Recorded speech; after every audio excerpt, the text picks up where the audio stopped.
United States submarine base at Key West, Florida. A dispatch that quoted President Truman's press secretary, Charles Ross, as saying that President Truman has no knowledge of any secret project by this government that would give substance to the existence of such objects. Ross also said that both the Air Force and the Navy deny that such objects exist. Go lay down. Apollo, go lay down. No, he's not cute, because you know what he did? Nothing wrong, ever. Everything wrong, always. I went to the mailbox, which is on the first floor of my apartment building. A mere, maybe 2-minute journey, right? Oh, not even that. It's like 8 seconds. You just walk down 8 steps. Yeah, you walk down, but like opening my mailbox, yeah, getting my mail, looking at it for a second there, walking back up. During that time, his food is kept in a, what I would call doomsday food prepper food storage bin with a like ceiling spinning lid, because he is the biggest piece of shit I know, and he knows how to open cabinets and open doors and get into things, and he eats everything. Yeah. He is a dog garbage disposal. Right. He opens the dishwasher and pulls dishes out. He opens cabinets and pulls trash bags out, like unused, just tearing and shredding plastic. God forbid there's trash in the trash can or in a trash bag. He's like, time to redecorate the entire living room. So obviously that's why his dog food and Cora's dog food is kept under lock and fucking key. Apparently he was so ready to fuck with me today, because he started off the morning by fucking with me, that while I was getting the mail, he dragged the food container, the storage container, which is about as tall as him.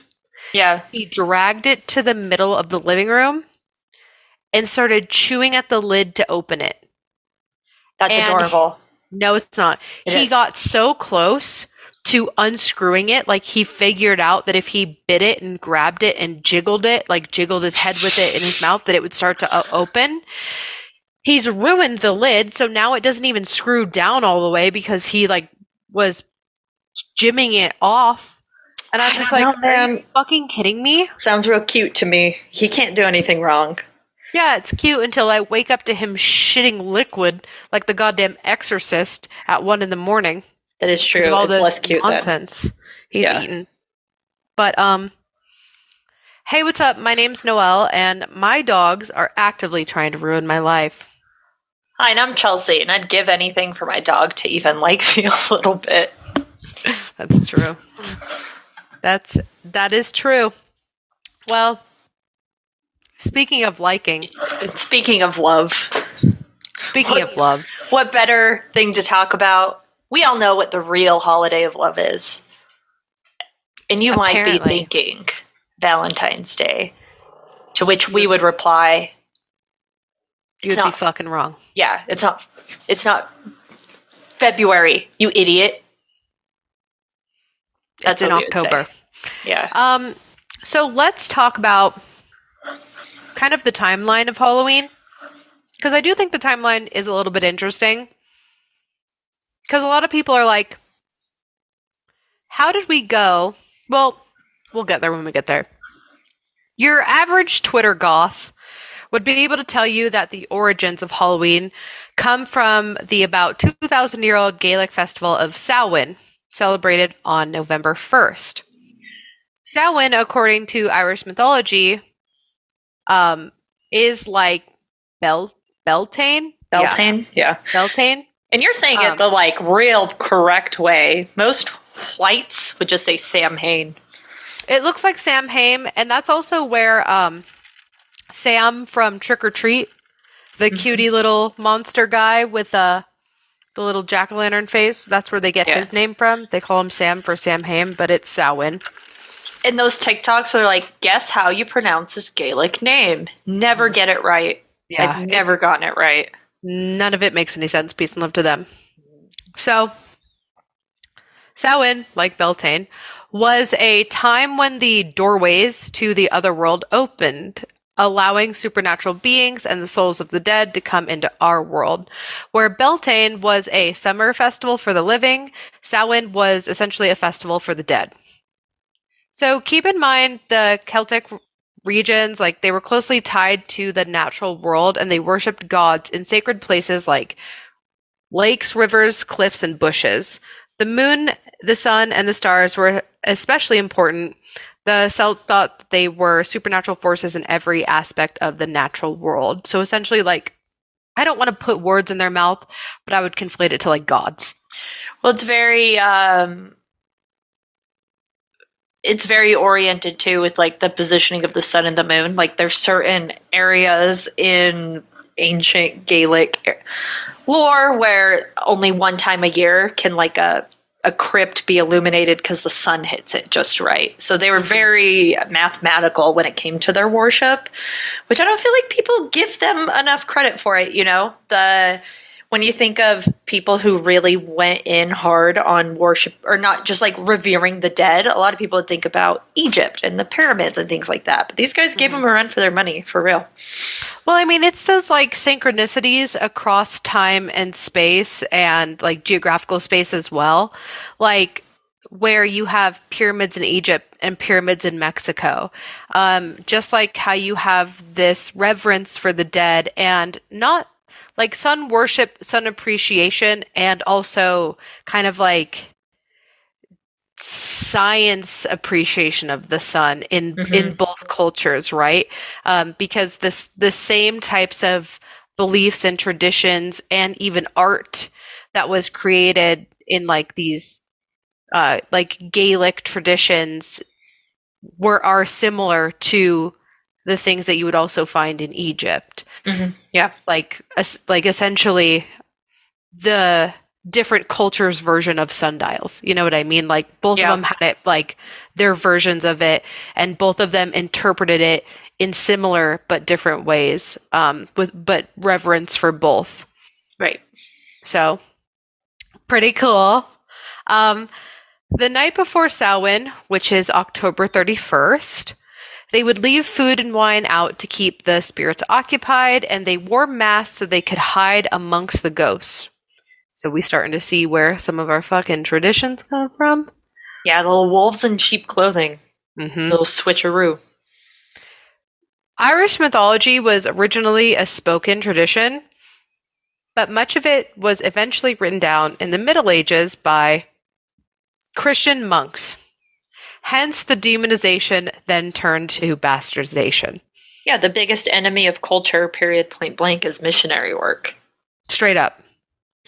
So Pope Gregory I, also known as Saint Gregory the Great, who headed the church from AD 590 to 604, advised a missionary group going to England that instead of trying to do away with the religious customs of non-Christian peoples, they simply should convert them to Christian religious purpose. For example, quote, the site of a pagan temple could be converted to become a Christian church, end quote.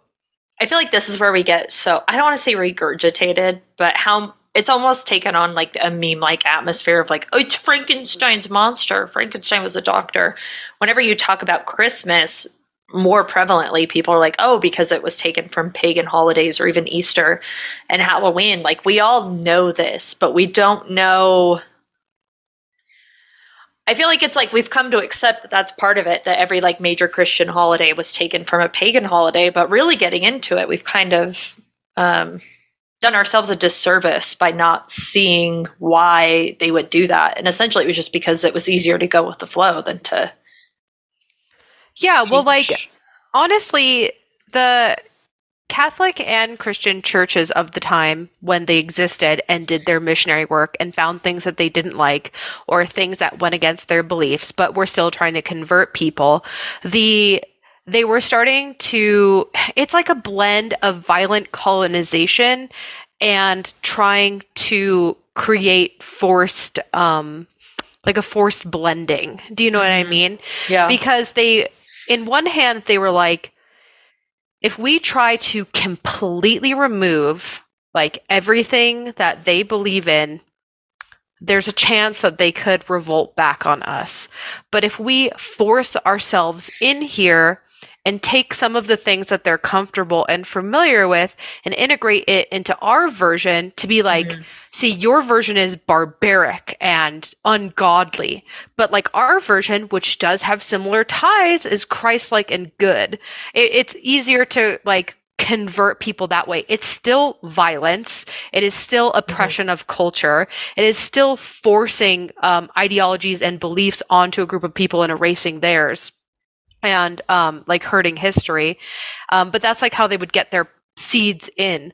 And I truly think there's nothing more like atrocious to culture and history and art and I don't know, just like deep ties to a foundation of a culture and a group of people than taking their sacred monuments and being like, we know how much you guys love this. That's why we have come in and kept it, but gutted it completely and rebranded for ourselves. Right. That is horrible. It's giving an inch and then taking a mile. And a more modern thing of it, actually, I guess, would be Santeria, because when the early Americas brought over all the slaves, they had their own religion, and then eventually they had to kind of take Catholicism and rebrand it, but it was essentially a lot of the same practices because they didn't want the church coming after them for like witchcraft and things like that. Yeah, it's I always say that some of my favorite supernatural people and believers are specifically like Mexican Catholics because there isn't a culture that is adapted and adopted more than the blending of the two, where they are devout, superstitious Catholics to the point where they're like, you know, hanging the bags of pennies from trees to keep out evil spirits. And if you're menstruating, you can't wear your shoes inside of the house. Like, it is just fucking chef's kiss. I agree. I do love that. I love that it's, I'm going to put salt down in front of every doorway entrance to my home, but I'm also going to allow any cut or color of person through my door, because it's like embracing, it's like, I'll use salt to fight demons, but any person is welcome through my door, so long as like, you know, it's, I love that mix too. I definitely agree with you. Like, that's my favorite type of, I guess, religion right now that I have little to few critiques on. I'm also really tired today. Am I even contributing good content to the podcast right now? Yeah, you're doing great. Okay. I will say, to your point though, about like how we've just like bastardized our quote unquote Christian holidays from pagan origins. Obviously Samhain is a really great example. I think the most under our nose one, and the one that I personally think is the juiciest, most hypocritical, is Christmas, obviously, because religious Americans right now are like, bring the Christ back in Christmas. And it's like, Santa Claus is literally Odin, you empty-headed idiots. And what does that have to do with Jesus? What does a man in a red suit and a white beard have to do with Jesus being born? And I don't even think he was born on December 25th, if I'm being fucking frank. But that is accurate. I feel like a lot of like religious historians think he was probably born more closer to April or in summertime. Yeah. Nothing drives me more crazy than people saying, let's put Christ back into Christmas, and 99% of the time they're just upset that someone says happy holidays or like a Starbucks cup. Yeah, I mean, that's exactly what it is. They're like, you're taking Christmas out of America. And it's like, why? Because I said happy holidays? Yeah, and it's like, how far above the poverty line do you live? If you're not donating every penny of that, then you are going against Christ, my guy. Yeah, you hate to see it. But anyway, so back into Pope Gregory, taking pagan temples and converting them into Christian churches. Just, you know, that good old-fashioned colonialism. So, appropriated by the early Catholic Church some 1,200 years ago, they banned Samhain and, quote, replaced it with All Saints' Day, later named All Hallows in the 8th century. The night before becoming, quote, All Hallows Eve, which would be the 31st, where All Hallows was November 1st. This was then shortened to Halloween. And if we want to reverse history where trick-or-treating came from, First, there was guising and then souling. In medieval Britain on, quote, All Souls' Day on November 2nd, the poor would beg for pastries called, quote, soul cakes, and in return they would pray for those people's dead relatives, kind of like an old school version of a Facebook prayer train. Dude, let's bring that back. I never got my stupid prayer cloth, and I just get random texts from priests. Not even priests, just like weird dudes who are like, hey, my name's Craig, and when I'm not vibing out on Spotify's top 40 playlist, I'm praying to Jesus. Do you want to come to California and pay $45,000 to go to school? I'm like, I just want my towel. It's because you haven't given them at least $50 for your 50-cent piece of cloth. I'm going to keep fighting until that blue towel comes to me. You should be like, hey, man, I feel like this is a scam, and Jesus wouldn't like that. If you don't give me this blue prayer cloth right now, I won't be praying for you and your family. I will fucking get pregnant and have an abortion just to piss you off. I will tell God about this, and he's not going to be very happy. I will tell you. I'm going to report this to your supervisor, a.k.a. Jesus. A.k.a. Jesus Christ. Ever heard of him? You know him? I talk to him every day. You should tell him that. I think I will. Say. I will. I'll do that on the next one. Can't wait. And so this process of trading food for praying for your family and dead relatives was called souling. Guising came from young people dressed in costumes, taking food, money, wine, and offerings in exchange for singing, reading poetry, or telling jokes. We see a connection here. So, the celebration of Halloween was extremely limited in colonial New England because of the rigid Protestant belief system here. I don't know if anyone remembers anything called the Salem witch trial, but it was happening. So Halloween was much more common in Maryland and the southern colonies. As the beliefs and customs of different European ethnic groups and the American Indians meshed, a distinctly American version of Halloween began to emerge. The first celebrations were, quote, play parties, which were public events held to celebrate the harvest. Neighbors would share stories of the dead, tell each other's fortunes, dance, and sing. And by the middle of the 19th century, annual autumn festivals were common, but Halloween was not yet celebrated anywhere in the United States. Dude, that sounds fun as hell. Imagine just going around and telling, like, funny stories about dead people. And back then, people died weird ways. They could be like, you'd think she died of dysentery, but in fact, she was fucking eaten by a bear. It would have been cool. It definitely would have been cool. Also, like, I love how, like, macabre and, like, these, like, the quote spiritualism that was like really big in the 20s, like the mysticism, would like sneak in and out, right? It's always that classic pendulum swing where we had the fucking witch trials, and then right as soon as that shit ended, we completely erased the history by being like, let's have fortune telling parties. Like, it is just, this is just American history. We love to go one extreme to the other. Yeah, and I feel like we're in a swing of not being extreme because of how taboo death is.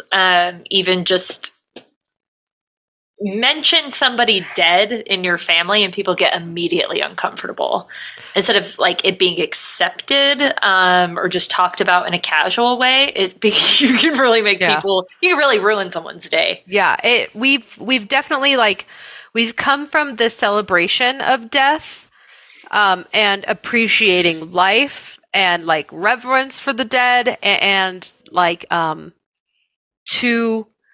greatest example, it was like those mid 1900s mourning customs. I think that was the perfect middle ground, honestly, between complete fear and then complete appreciation of the dead and death in general.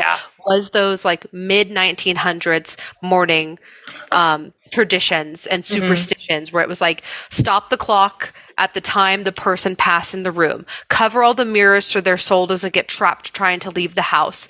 You are going to be color coordinating with mourning ribbons so everyone knows that you are in a period of mourning and they need to be treating you with respect and kindness and love until you have gone through almost like taking maternity leave. You are given your mourning leave to heal, and then everyone will know, your pin will switch to like, I'm, trying to integrate back into society after a significant death, and everyone knows to treat you in a certain type of way.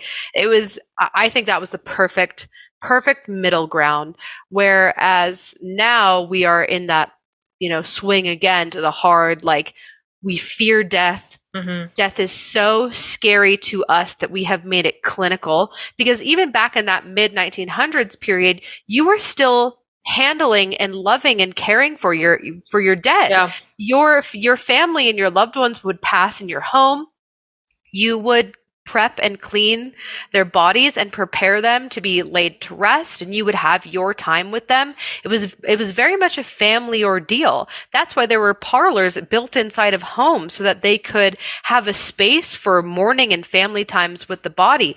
Whereas now there's such a removal and fear and stigmatization of death that people don't even want to come into contact with their loved one once they've passed, to the point where we are passing what should be one of the most loving and respect-filled moments of you clothing your loved one before they are laid to rest. Like, that is supposed to be a really intimate and personal thing. We've moved that to some stranger. Now it's a nurse in a home who's preparing the body of your loved one. And there's something so cold about that. But it really comes from this puritanical belief of the fear of death. We can blame the Puritans and the Protestants for a lot of terrible things and customs and ideas that they brought to the Americas. And I think the biggest one is the fear of death and the fear of the dead, to the point where we don't even handle our loved ones as they pass. Yeah, and even if you wanted to handle your loved one legally, you really can't. Like, you have to buy into the capitalist society of paying for how we handle the dead, and it's so fucking expensive. Yeah. Even if you want to go the cheapest route and cremate somebody, you have to pay for essentially a casket to cremate them in. You can't even get around it. And then the stigma behind, like, the level or the amount of money that you're willing to put into a loved one's death. Even obituaries can be like $500 a pop per newspaper. So it's like, fuck, dude, what if I can't afford that? What if I want to put my money elsewhere? And then it's like, then the burden comes back on you, where it's like, okay, I guess you can tell people that your loved one died, but it's up to you. Like, it's not going to be in this nice little ad lib, like, that you fucking fill out, where it tells you, like, adjective, your loved one was very blank, and they liked to blank. You know what I mean? Mm-hmm. I personally think it would be very healing if you were allowed to spend more time with the dead. But then also, I don't fucking know, because it's not an experience that us or our parents, or maybe not even our grandparents, have gone through. Yeah, it's interesting, right? Like, the stigmatization of death and the fear of death that has been ingrained in us by society, norms, religion, whatever it is, right, has caused, or at least been the perfect playground for greed and capitalism to come in, because that's why every single process of death now has to be, it's just money exchanging hands. Do you remember, like, when you were graduating from high school and they handed out those catalogs of, like, the rings and the jackets, and like, that's exactly what they do when somebody dies. And it's like, how do you want to commemorate them? Yep. Do you want to pay $29.95 for us to scan their fingerprints into a database, which then you can then pay an additional $120 and up for us to engrave the fingerprints onto jewelry? Every step of the process is money, and you literally pick out from a catalog. Oh yeah, and they're trying to, like, upsell you like a salesman. It's crazy. Yeah. So, but yeah, the two things live harmoniously with each other, both our fear and the capital gains of our fear. Mm-hmm. So, anyway, back to more things that religion has ruined.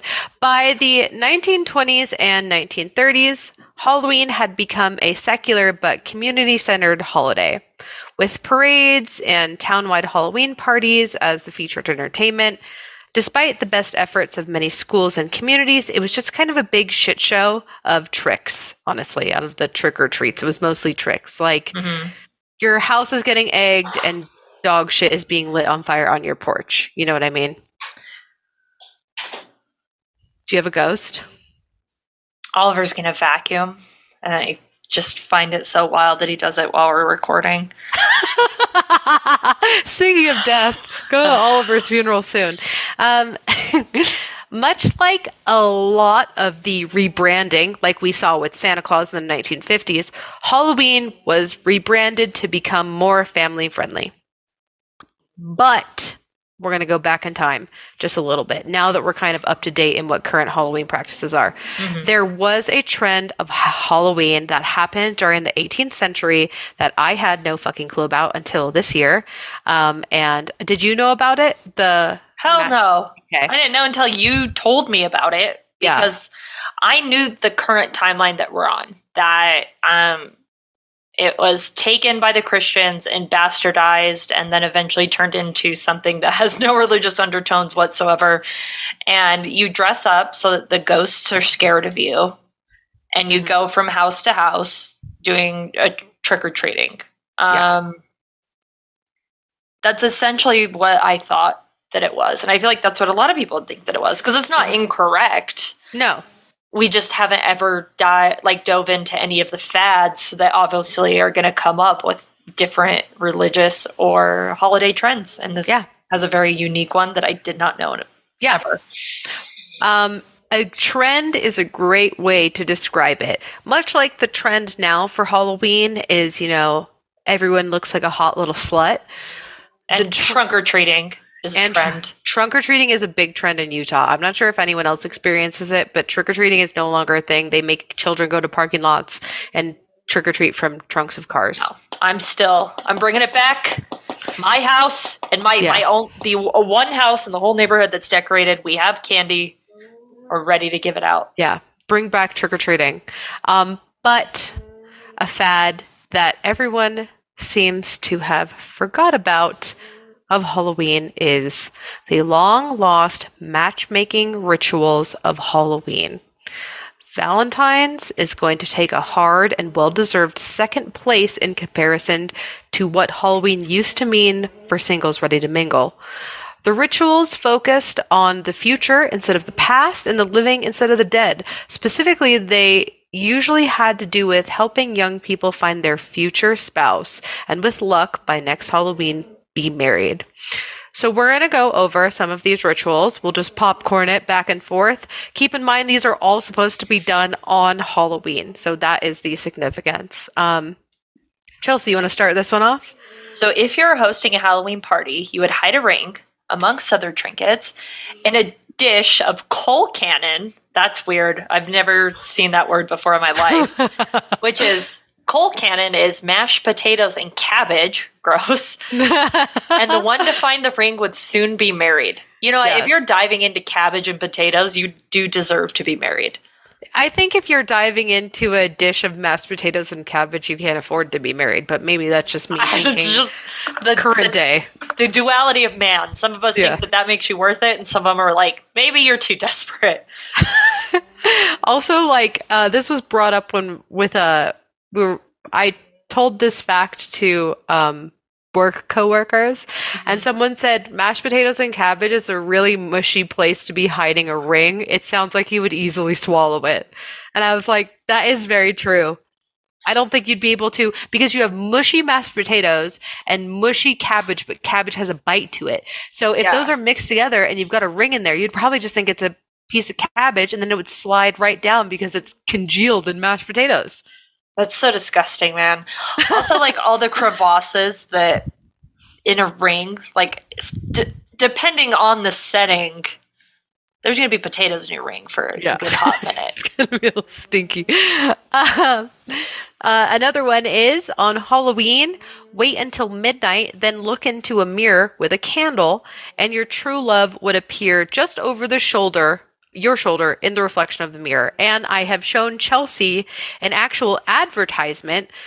There were Halloween matchmaking advertisements all over the place in every publication of the time.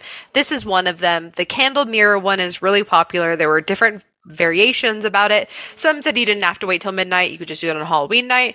Some said you had to walk backwards.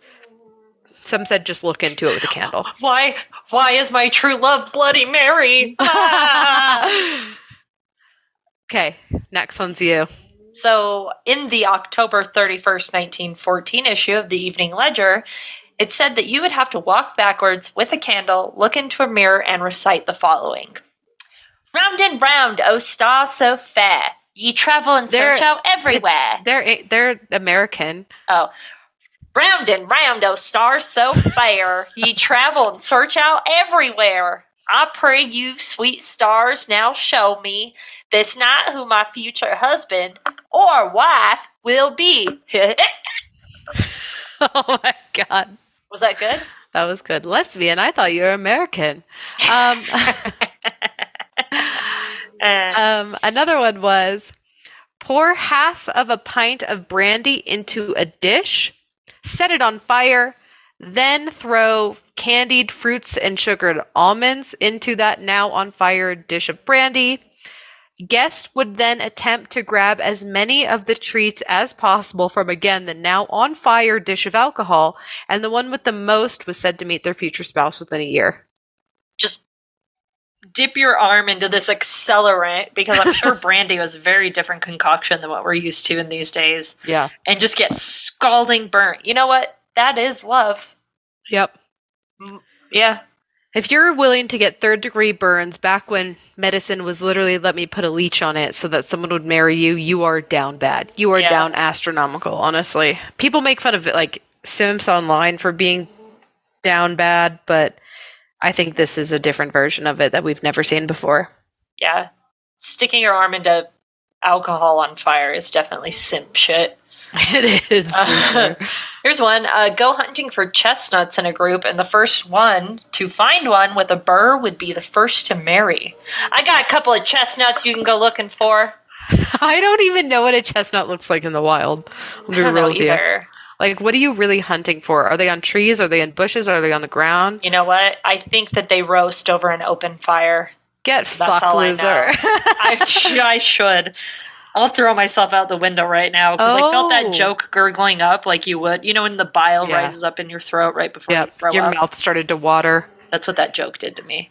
These are some of the ugliest things I've ever seen in my life. Look it up. Chestnuts. Do chestnuts in the wild. It looks like it's like a spiky. It looks like a durian mixed with a fucking poisonous caterpillar taking a shit. Yeah, it does have like durian energy, but on a micro level. It almost looks like when they're not ripe, I'm assuming when they're green, it's like prickly hedgehog spikes, like a perfect ball of these terrifying spikes.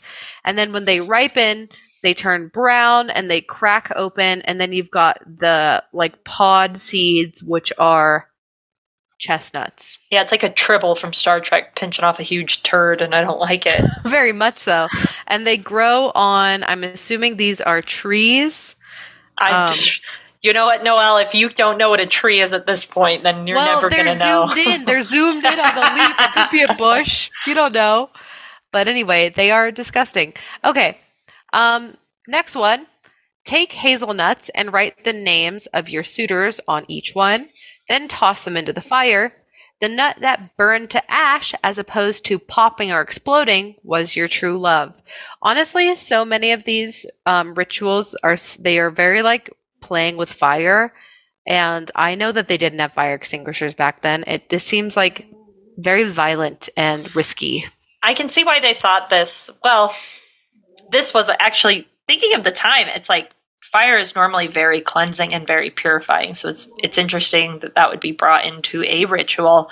But I wonder what sort of actual rituals they're bastardizing this from, because I don't think white people came up with anything this interesting. Like, no offense, we just these were fresh off the boat immigrants from like Ireland and Scotland, so they were doing some spooky shit. I believe it could have come from them. None of the repressed colonial Americans, I would say. Yeah. Because they would think that they were going to get burned about it. Yeah. These were the cool ones for sure. Yeah, the cool whites. Yeah. All right, so make a sweet treat of walnuts, hazelnuts, and nutmeg before going to sleep on Halloween night, and you would dream of your future spouse. This one seems pretty easy and kind of yummy. And also a little cute. Like, it is a little cute. Like I made nutmeg and then I dreamt about you. That's how I know you're the one. I also like this one because you make sweets and then you sleep. That is honestly the best out of all of these. Yeah. So another big one with multiple variations is bobbing for apples. In one set of rules, each apple was assigned to a potential mate. The bobber would then attempt to bite into the apple named for the suitor they desired. If it only took you one try, you guys were perfect, destined for romance. If you succeeded on the second attempt, they would court you, but your love would fade. And if it took 3 tries, your relationship was doomed.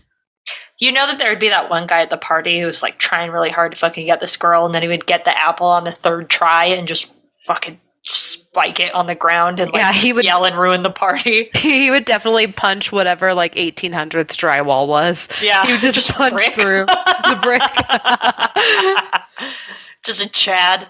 Yeah, straight up. A bro at the time. And he's like, oh, like, hip, yip, yip. I don't know how people talked back then. He just rips off his brooch and just throws it. Yeah. But it goes like a foot because he was like just riddled with polio. Yeah, exactly. Another approach to the game was a race to bite the first. Be the first to bite an apple. I had dyslexia for a minute. Another approach to the game was a race to be the first to bite an apple. The first to emerge successful would be the first to marry. So just like a piranha free-for-all with everybody's heads in a apple pot. Yeah. Okay. No, honestly, knowing that like this was a big tradition, it's crazy that COVID popped off now and not then. Also, like shoot your shot and go in on this one, but then as you're like biting the apples, slowly get closer and closer and then just fully make out with the person next to you. Yeah, easy enough. Yeah. A related version suggested that if you put the apple you had bitten underneath your pillow, you would see your future soulmate in your dreams that night. Gross. A lot of rotting fruit all the time. Yeah, I don't want to put like I'll eat chips in bed. And I know it's wrong. Mm-hmm. I'm not going to put a bit apple under my pillow. Yeah, that's crazy. There was also on Halloween at midnight, peel an apple and toss the peels over your shoulder. And the peels were supposed to spell the initials of one's future spouse.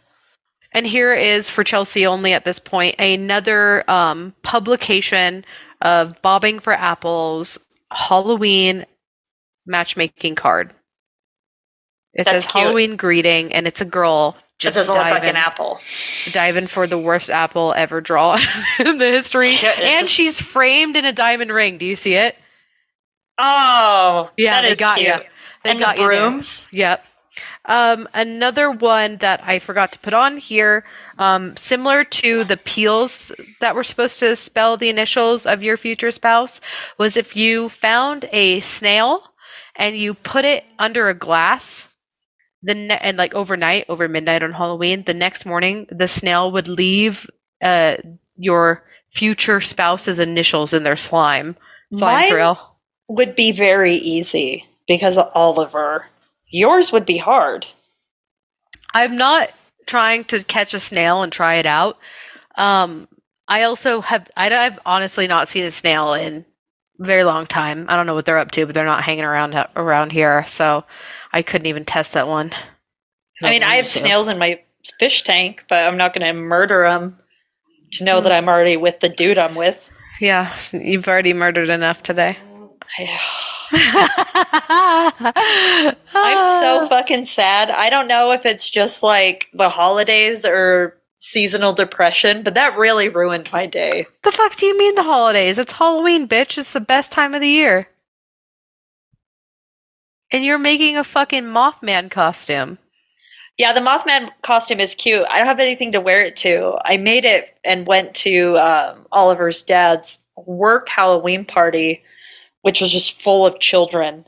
and fully illuminated with overhead lighting, which was my nightmare. But the kids had fun. Oliver has super cute nieces, so it's always chill to hang out with them. You know, sometimes kids are just fun to hang out with because they're chaos. Mm-hmm. I can appreciate Oliver's niece's chaos, but the other children were there. Could have done without him. Yeah, that's typically the case. Yeah. Well, yeah, I feel you. We were prepping for 2 Halloween costumes, but now I think we're only going to need one, and it's going to be for a family Halloween party because no friends are doing Halloween parties this year. I think what I want to do is just move the furniture in my living room a little bit and blow up the air mattresses and then just watch Halloween movies. Yeah, that would be fun. What we should do is try to get the spirit box by then so we can do a Halloween spirit box session. Yeah, we totally should. Friday, we have Turnstile. We have a concert. We're going to see Turnstile, so it doesn't matter if there was a Halloween party on Friday anyway. We're going to be doing that show. And then Saturday is the family Halloween party.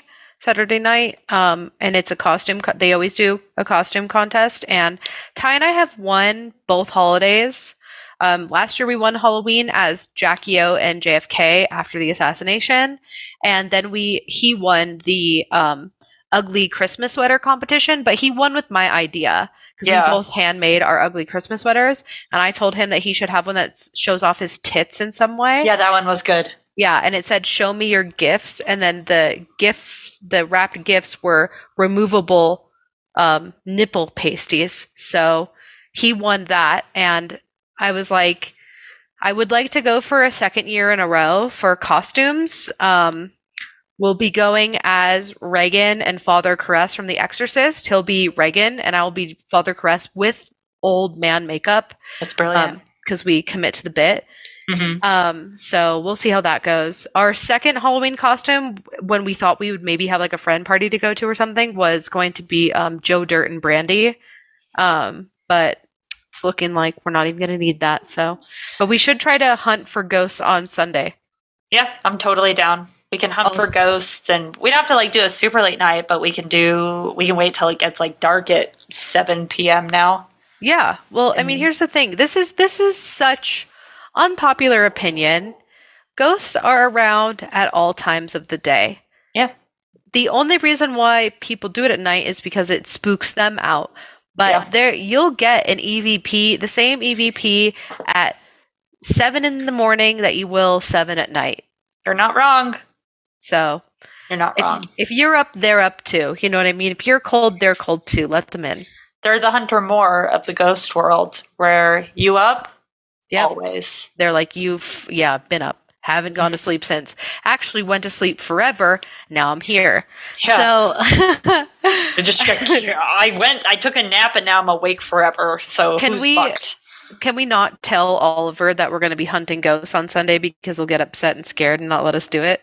Yeah, we won't tell him. Hopefully he doesn't listen to this episode before then, but he honestly might because he's so fucking supportive. Well, he can like go upstairs or something. He'll be okay. I have enough like religious paraphernalia that he can just sleep with a rosary or something. He'll be fine.